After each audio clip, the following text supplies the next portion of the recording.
South ఇండియాలోనే అతి తక్కువ ధరలకి రత్నాలనందించే ఏకైక సంస్థ 6JVR.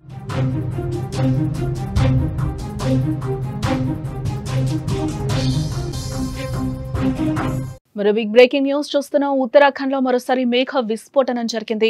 రుద్రప్రయాగ్, చమోలీలో భారీ వర్షాలు కురుస్తున్నాయి. పూర్తిగా పలు గ్రామాలన్నీ కూడా నీట మునిగిపోయాయి. జల సమాధయ్యాయి. పశువులు, జంతువులు, అలాగే పులి కూడా కాలువలో కొట్టుకుపోయిన దృశ్యాలు కనిపిస్తున్నాయి. ప్రమాద స్థాయికి నదులన్నీ కూడా చేరుకున్నాయి. రోడ్లు మూతపడ్డంతో రాకపోకలాగిపోయాయి. సహాయక చర్యలకు కూడా తీవ్ర ఆటంకాలు కలుగుతున్నాయి. అక్కడ సహాయక చర్యలకు కూడా నానా ఇబ్బందులు కలుగుతున్నాయి. జల విలయానికి ప్రజలందరూ కూడా వణికిపోతున్న పరిస్థితులు అక్కడ నెలకొన్నాయి. ఉత్తరాది రాష్ట్రాలను భారీ వర్షాలు, వరదలు మరొకసారి చుట్టుముట్టాయి. గతంలో ఎన్నడూ లేనంతగా మేఘ విస్ఫోటనాలు ప్రజల గుండెలో గుబులు రేపుతున్నాయి. ముఖ్యంగా ఉత్తరాఖండ్ రాష్ట్రం ప్రకృతి విపత్తుల కేంద్రంగా మారిపోయిందని చెప్పుకోవచ్చు. గతేడాది కేదార్నాథ్లో జరిగిన జల ప్రళయం నుంచి ఇంకా తేరుకోకముందే ఇప్పుడు మరోసారి భారీ వర్షాలు, కొండ చర్యలు విరిగిపడటం, క్లౌడ్ బరస్ట్లో ఇలా వరుస ఘటనతో అక్కడి ప్రజలు భయాందోళనలు చెందుతున్నారు. ప్రస్తుతం ఉత్తరాఖండ్లో సంభవించిన క్లౌడ్ బరస్ట్ వల్ల వరద పలు జిల్లాలను ముంచెత్తుతోందని చెప్పుకోవచ్చు. ముఖ్యంగా రుద్రప్రయాగ్, చమోలీ జిల్లాలో క్లౌడ్ బరస్ట్ విలయం సృష్టిస్తోంది. ఏ విపత్తుల్లో ఇప్పటికే పలువురు ప్రాణాలు కోల్పోగా పదుల సంఖ్యలో ప్రజలు శిథిలాల కింద చిక్కుకున్నారు. మొపాటా ప్రాంతంలో వచ్చిన ఆకస్మిక వరదల్లో 2 కొట్టుకుపోగా పశువుల కొట్టం కూలడంతో దాదాపు 20 పశువులు సమాధైపోయాయి. ఈ మేఘ విస్ఫోటనం కారణంగా రుద్రప్రయాగ్లోని అలకనంద, మందాకిని నదుల నీటి మట్టాలు ప్రమాదకర స్థాయికి చేరుకున్నాయి. దీంతో జనజీవనం పూర్తిగా స్తంభించిపోయినట్లు కూడా మనకి తెలుస్తోంది. భారీ వర్షాల కారణంగా కొండ చర్యలు విరిగి పట్టడంతో సుమారు 180కి పైగా రోడ్లు మూసుకుపోయాయి. ఇప్పటికే ముఖ్యంగా కేదార్నాథ్ లోయలోని లారా గ్రామాన్ని పట్టణంతో కలిపే వంతెన పూర్తిగా కొట్టుకుపోవడంతో ఆ గ్రామానికి రాకపోకలు కూడా పూర్తిగా నిలిచిపోయాయి. రెస్క్యూ టీంలు అక్కడికి చేరుకోవడం కూడా చాలా కష్టంగా మారిందని అధికారులు చెప్తున్నారు. రుద్రప్రయాగ్, బాగేశ్వర్, చమోలీ, హరిద్వార్ లాంటి జిల్లాల్లోని పాఠశాలలకు సెలవులు ప్రకటించారు. ఈ ఆకస్మిక వరదలు గ్రామీణ ప్రాంత ప్రజలకే కాకుండా అడవుల్లోని మూగజీవాలకు సైతం ముప్పు తెచ్చాయి. వరదల దాటికి అనేక జంతువులు కొట్టుకుపోతున్నాయి. రామ్నగర్ పెద్ద కాలువలో వరద నీటి ధాటికి చిరుతపులి కొట్టుకుపోతున్న దృశ్యాలు ప్రస్తుతం సోషల్ మీడియాలో వైరల్ అవుతున్నాయి. ఆ వీడియో కూడా మనం స్క్రీన్ మీద చూడొచ్చు. ఆ వరదల్లో పులి ఏ విధంగా కొట్టుకుపోతుందో కూడా మనకి కనిపిస్తోంది. అక్కడ క్లౌడ్ బరస్ట్ మరోసారి ఉత్తరాఖండ్ అయితే ముంచేసిందని కూడా మనం చెప్పుకోవచ్చు. అక్కడ సహాయక చర్యలు కూడా చాలా స్లోగా జరుగుతున్నాయి. ఎందుకంటే వరదలు ఇంకా తగ్గుముఖం పట్టని నేపథ్యంలో అక్కడ సహాయక చర్యలు కూడా తీవ్ర ఆటంకం కలుగుతోంది.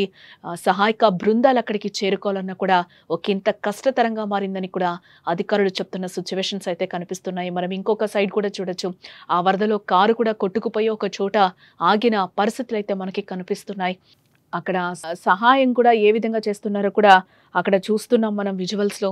గత కొన్నేళ్లుగా భారతదేశంలో ముఖ్యంగా హిమాలయ పర్వత ప్రాంతాల్లో క్లౌడ్ బరస్ట్లు పెరిగిపోయాయని కూడా మనం చెప్పుకోవచ్చు. ఇటు ఉత్తరాఖండ్, హిమాచల్ ప్రదేశ్, జమ్మూ కాశ్మీర్ వంటి రాష్ట్రాల్లో ఇలాంటి విపత్తులు తరచుగా సంభవిస్తూ ఉన్నాయి.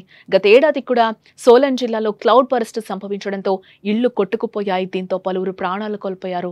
సిమ్లా, చండీగఢ్ జాతీయ రహదారిలో భారీగా కొండ చర్యలు విరిగిపడ్డాయి. అప్పుడు పలు వాహనాలు నేలమట్టమయ్యి భారీ ఆస్తి నష్టాన్ని చవిచూసేలా చేసింది. ప్రతి ఏడాది ఈ తరహా విపత్తులు పెరుగుతూ ఉండటం ఇప్పుడు ఆందోళన కలిగిస్తుంది. వాతావరణ మార్పులే దీనికి ప్రధాన కారణమని కూడా నిపుణులు ఒక పక్క నుంచి చెప్తున్నారు. విజువల్లో కూడా మనం చూడొచ్చు.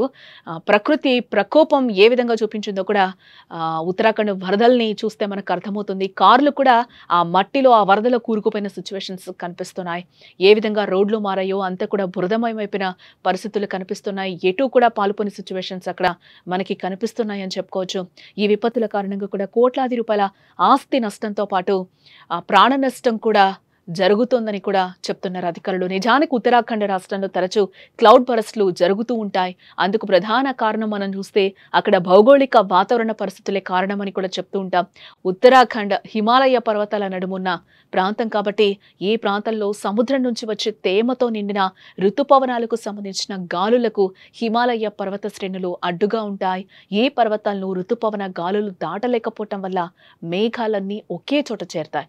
ఈ క్రమంలో తేమతో కూడిన మేఘాలు అక్కడి చల్లని వాతావరణం కారణంగా ఘనీభవిస్తూ ఉంటాయి. ఏ కారణంగా మేఘాలు దట్టంగా పేరుకొని మరింత బరువెక్కి తమలోని నీటిని కుండపోతగా వర్షం రూపంలో కురిపిస్తాయి. దీన్నే మనం క్లౌడ్ బరస్ట్ అని అంటూ ఉంటాం. దీంతో పాటు గ్లోబల్ వార్మింగ్ పరిస్థితుల వల్ల కూడా హిమాలయ పర్వత ప్రాంతంలో క్లౌడ్ బర్స్ట్ కు కారణమని కూడా వాతావరణ నిపుణులైతే మనకి చెప్తున్నారు. ఇటు కేదార్నాథ్ లోయలోని లారా గ్రామ పట్టణంతో కలిపే వంతెన కొట్టుకుపోవడంతో ఆ గ్రామానికి కూడా పూర్తిగా రాకపోకలు స్తంభించిపోయినట్లుగా తెలుస్తోంది. భారీ వర్షాల దృష్ట్యా రుద్రప్రయాగ్, బాగేశ్వర్, చమోలి, హరిద్వార్ మొదలైన జిల్లాల్లో విద్యాలయాలను కూడా మూసివేశారు. అధికారులు ఉత్తరాఖండ్లో భారీ వరదలు సృష్టిస్తున్న కల్లోలంపై ఆ రాష్ట్ర ముఖ్యమంత్రి పుష్కర్ సింగ్ ధామీ కూడా స్పందిస్తూ తీవ్ర విచారణ అయితే వ్యక్తం చేశారు. ఇటు రుద్రప్రయాగ్లోని బాసుకేదర్ తహసీల్, చమోలి జిల్లాలోని దేవల్ ప్రాంతంలో మేఘ విస్ఫోటనం కారణంగా అనేక కుటుంబాలు వరదల్లో చిక్కుకుపోయిన సిచ్యువేషన్స్ అయితే మనకు కనిపిస్తున్నాయి. నీరు ఉధృతంగా ప్రవహిస్తూ ఉండడంతో సహాయక చర్యలకు కూడా ఆటంకాలు ఎదురవుతున్నాయని కూడా అధికారులు చెప్తున్నారు. వరద ప్రవాహం ప్రమాద స్థాయికి చేరువలో ఉండడంతో పరిస్థితిని అదుపులోకి తీసుకురావడానికి అధికారులు తగిన చర్యలు కూడా తీసుకుంటున్నారు. ఎప్పటికప్పుడు వరద ప్రవాహాన్ని అంచనా వేస్తూ లోతట్టు ప్రాంతాల ప్రజలను అప్రమత్తం చేస్తూ ఉన్నారు. వరద ప్రవాహ దాటికి ప్రజలు, అడవుల్లోని మూగజీవులు సైతం భారీ స్థాయిలో మృతి చెందినట్లు అటవీ శాఖ అధికారులు కూడా చెప్తున్నారు. వరదల్లో గల్లంతైన వారి గురించి ఖచ్చితమైన సమాచారం లేకపోయినా చాలా మంది ఆచూకీ తెలియడం లేదని కూడా అధికారులు చెప్తున్నారు. ఆకస్మిక వరదలతో తప్పించుకునే మార్గం లేకపోయిందని కూడా వారు చెప్తున్నారు. ఇటీవల ఉత్తరాఖండ్లోని రామ్నగర్ పెద్ద కాలువలో వరద నీటి దాటికి చిరుతపులి కొట్టుకుపోతున్న దృశ్యాలు సోషల్ మీడియాలో ప్రస్తుతం వైరల్గా మారాయని కూడా చెప్పుకోవచ్చు. గ్రామాల్లోని జంతువులు, పశువులు సైతం భారీ సంఖ్యలో ప్రాణాలు కోల్పోతున్నాయి.